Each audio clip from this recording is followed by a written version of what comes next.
साथियों, अभी मैं सुबह सुबह लाइव हो रहा हूँ। अक्सर जो एक बात आज के दौर में सामने आ रही है कि इस दौर में हम क्या करें। देश की परिस्थिति, समाज की स्थिति, इन सब पे लोगों का अलग अलग जगह पे अलग अलग विचार है। तो मुझे लगा कि मुझे इस बात पे अपनी राय रखनी चाहिए। बाकी मानना नहीं मानना वो लोगों पे निर्भर करता है। अक्सर लोग संवेदना कहिए या उत्तेजना कहिए, दोनों में आके वो बात कर रहे हैं जो उन्हें नहीं करना था। क्योंकि मैं देख रहा हूँ सोशल मीडिया पे हो या अन्य प्लेटफॉर्म पे भी दोनों पक्ष से लोग अलग अलग तरह की बात कर रहे हैं। एक पक्ष यह है जो अक्सर एक शेर कोट कर रहा है कि उसी का शहर, वही मुद्दई, वही मुंसिफ, हमें यकीन था हमारा कसूर निकलेगा। दूसरा अगर जाइएगा तो सभी का खून शामिल है यहाँ की मिट्टी में, किसी के बाप का हिंदुस्तान थोड़ी है। मतलब इस तरह की बातें हो रही है। अगले तरफ से भी दूसरे तरह की बात हो रही है। मैं तरफ का नाम इसलिए नहीं ले रहा हूँ कि मेरा मानना है कि परिस्थिति चाहे जैसी हो उसको ठीक होना है। मतलब हर मुश्किल के बाद आसानी है। अंतो गत्वा, फाइनली सबको एक साथ मिल के ही जीना है और इसी समाज में रहना है। तो मेरा मानना है कि वर्तमान जो देश में चल रहा है इशू, इसके लिए हम लोग क्या कर सकते हैं। एक समाज के नागरिक होने के नाते हमारा क्या दायित्व बनता है। तो मुझे लग रहा है कि इसका 3 पहलू हो सकता है। पहला पहलू तो आपका अगर धर्म पे जुड़ा हुआ मामला है तो धार्मिक है। तो एक तरफ से अगर गलती हो गई है तो दूसरे तरफ से भी वही गलती हो। मतलब हिंसा को हिंसा से कभी खत्म नहीं किया जा सकता। मतलब आंख के बदले अगर आंख लेंगे आप तो पूरी दुनिया अंधी हो जाएगी। तो मेरा उसमें मानना था कि जिन लोगों की धार्मिक उत्तेजना भड़क रही है या जो लोग धर्म बचाने निकले हैं, उनको तो पहले ये पता होना चाहिए कि धर्म भगवान या अल्लाह खुद बचा लेगा। आप समाज बचाइए, हमें समाज बचाने की जरूरी है। अब रही बात मस्जिद की, तो जिन युवाओं को मस्जिद में जो सोशल मीडिया में चल रहा है उसमें देख के जो डिप्रेशन का शिकार हो गए हैं या जो उत्तेजित हो रहे हैं, उनको पहले ये चाहिए, मस्जिद तभी बचेगा जब उसी मस्जिद में जाके आप नमाज पढ़ेंगे। और ये फेसबुक देखने के अलावा उसी मस्जिद में पढ़ी हुई अल्लाह की बुक जो है, कुरान है, उसको आप ट्रांसलेशन के साथ पढ़ेंगे। अगर नहीं पढ़ रहे हैं तो इस जो ये यूट्यूब है, यूट्यूब पे जो आजकल आप RRR और KG2 पता नहीं कौन सा मूवी है या अर्तुगरुल उस्मान, ये सब देख रहे हैं, उसी यूट्यूब में कुरान शरीफ का ट्रांसलेशन है। तो आप पे अगर लग रहा है कि समस्या है तो आप तो पहले मस्जिद जाइए। जिस मस्जिद को बचाने के लिए आपको लग रहा है कि आपकी संवेदना उबाल खा रही है, उसी मस्जिद में पहले नमाज पढ़ना शुरू कीजिए और नमाज में शांति मांगिए, दुआ कीजिए, देश दुनिया समाज के लिए दुआ कीजिए। और दूसरा यह है कि आप फेसबुक में जो पढ़ के आप उत्तेजित हो रहे हैं तो उसके जगह पे अल्लाह की बुक पढ़िए। उसमें आपके मसले का, सारे मसले का हल है। अगर आपको उसमें हल नहीं मिल रहा है तो आपका दुनिया में कोई और दूसरा हल नहीं निकाल सकता। तो फिर आपकी गलती है। आप गलती मानिए, दुआ कीजिए, गिड़गिड़ाइए और अपने अंदर आत्मावलोकन कीजिए। ये तो हुआ धार्मिक पहलू कि धार्मिक रूप से क्या करना चाहिए। मतलब जो जिस धर्म को मानता है पहले उसी धर्म को वो पढ़े, उसके बारे में जानकारी ले, फिर वो धर्म को बचाने की बात करे। अब आइए समाज के स्तर पे क्या हो सकता है। तो मेरा ये मानना है कि समाज बचेगा तभी राष्ट्र बचेगा। तो समाज को बचाने के लिए है, हम जब गांव में रहते थे तो हमारे यहाँ पे पड़ोस के गांव में इस तरह की बातें, एक क्रिकेट मैच को लेके हुआ था। मैं अपना वो शेयर कर देता हूँ एक्सपीरियंस। तो मुझे लगा कि अब ये धार्मिक रंग ले लेगा, तो मैंने क्या किया कि जो दूसरे गांव में जहाँ पे धार्मिक रंग ये ले रहा था क्रिकेट मैच को लेके, मैं वहाँ के बुजुर्गों से मिला, फिर अपने गांव के बुजुर्गों से मिला, फिर दोनों लोग को एक जगह बिठाया, फिर अमन शांति आज तक बहाल है। अगर एक बार इस तरह की घटना हो जाती, धार्मिक उन्माद फैल जाता, तो एक दूसरे का व्यवसाय चौपट हो जाता। समाज में अगर व्यवसाय चौपट हो जाएगा, आप इसको ऐसे समझिए कि समाज का अर्थ से कितना बड़ा रिश्ता है या शांति का प्रगति से कितना बड़ा रिश्ता है।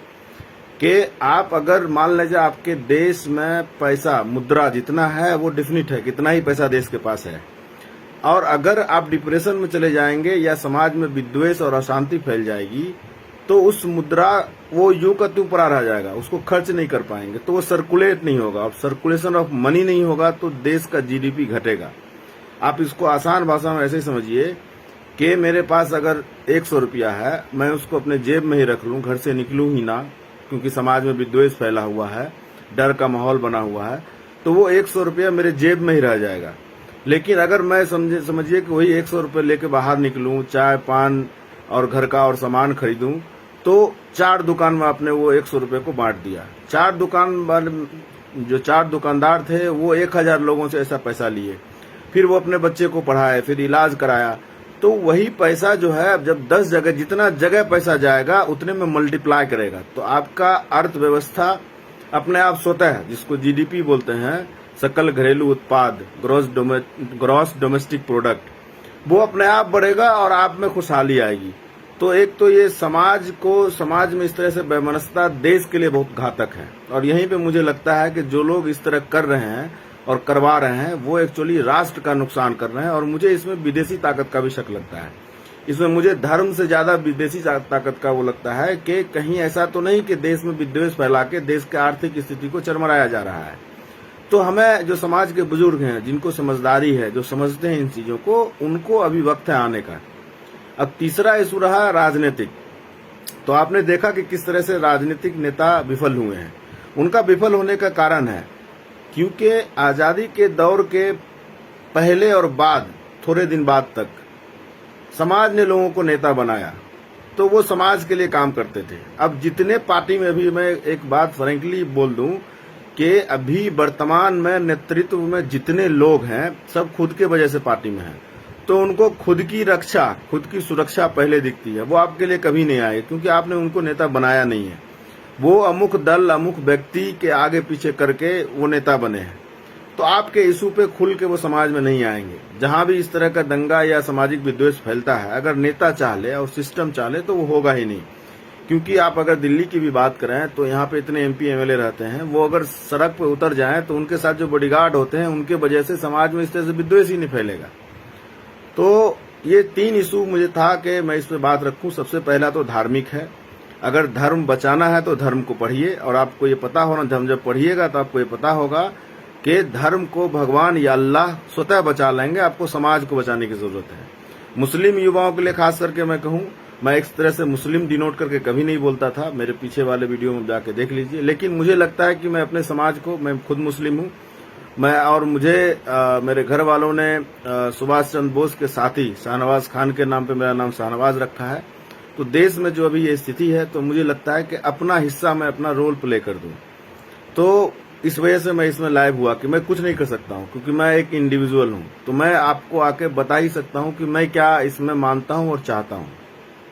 तो ये 4 इशू था। एक तो धार्मिक इशू था, मुझे अगर धर्म बचाना होगा तो मैं उसी मस्जिद में जाके मैं नमाज पढ़ूंगा, नमाज में दुआ मांगूंगा और कुरान शरीफ पढ़ूंगा। मैं फेसबुक नहीं पढ़ूंगा, अल्लाह की बुक पढ़ूंगा फेसबुक से ज्यादा।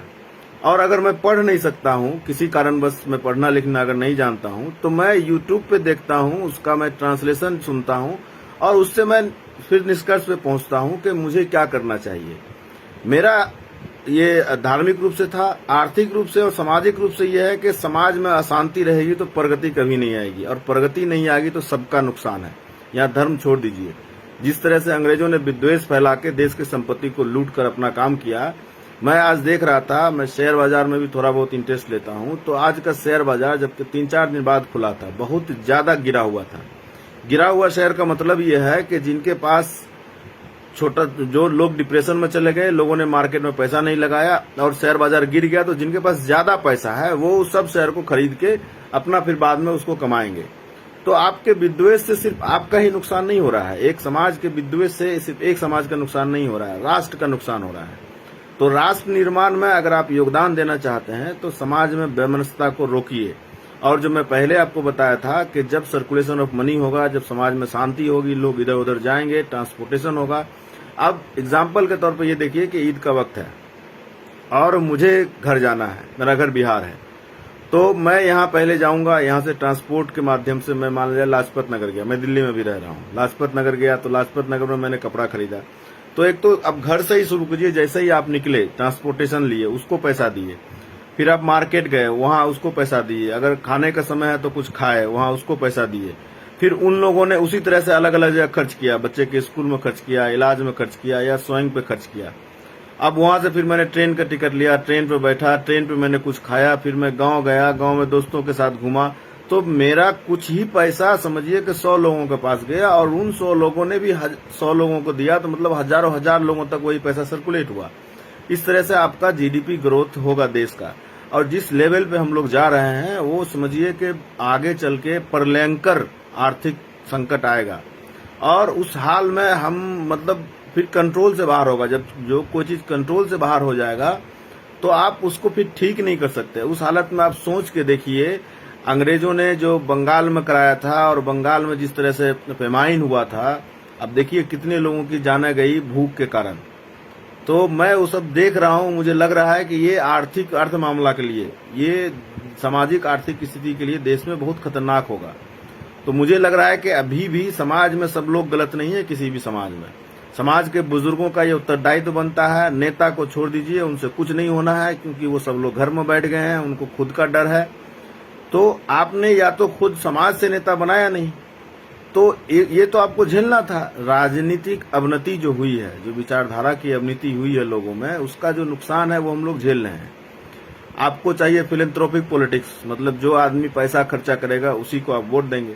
जिसके पास जो बेचारा गरीब और समाज सेवी और संघर्ष में है उसको आप वोट देंगे नहीं, वो जीतेगा नहीं। तो जो आदमी पैसा खर्चा करके जीत रहा है वो उतना पैसा कमा रहा है। और पैसा कमाने के लिए एक रिसर्च में पढ़ रहा था कि जिस आदमी के पास 10 करोड़ से ऊपर रुपया है वो गरीब नहीं होगा, और जिस आदमी के पास 10 करोड़ से कम रुपया है वो सारे लोग भविष्य में गरीब हो जाएंगे और गरीब होते जाएंगे। इसलिए हम लोग कहते हैं कि अमीर और अमीर बन रहा है, गरीब और गरीब बन रहा है।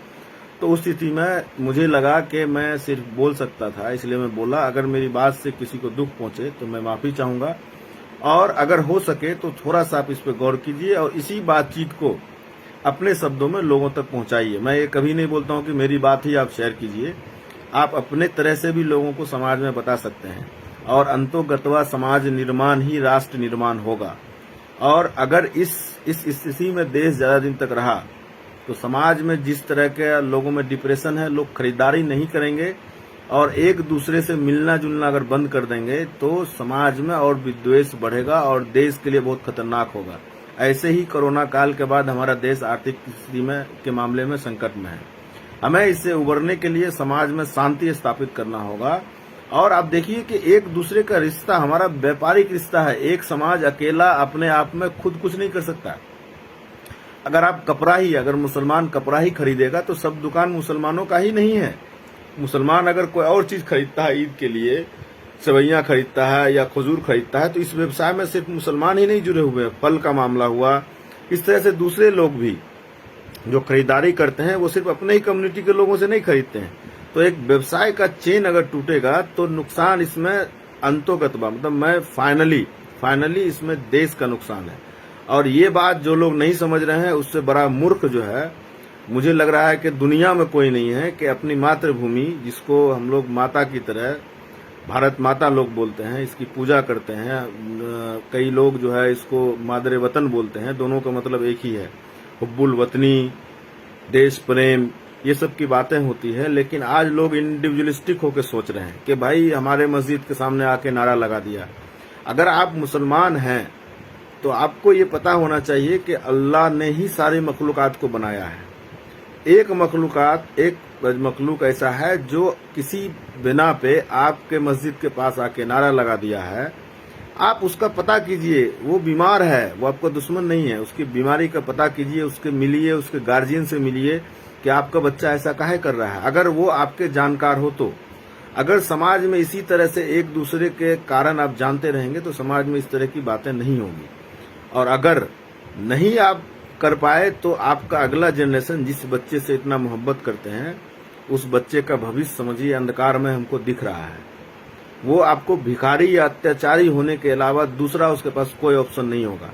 आप दुनिया में रहें या ना रहें, लेकिन जिस बच्चे से आप इतनी मोहब्बत कर रहे हैं उस बच्चे का भविष्य अगर अंधकार में अगर खुद कर रहे हैं, मतलब आपके ऊपर जो बीत रहा है, हो सकता है कि उसमें आपका कोई रोल नहीं हो सकता है कि दूसरे लोगों का उसमें रोल है या आपसे पहले के जनरेशन का रोल हो, लेकिन आने वाला जो भविष्य है वो भविष्य आप रोज बना रहे हैं, और उसकी नींव अगर इतनी गंदी होगी और इतनी बेमनस्तापूर्ण होगी तो भविष्य बहुत अंधकारमय होगा।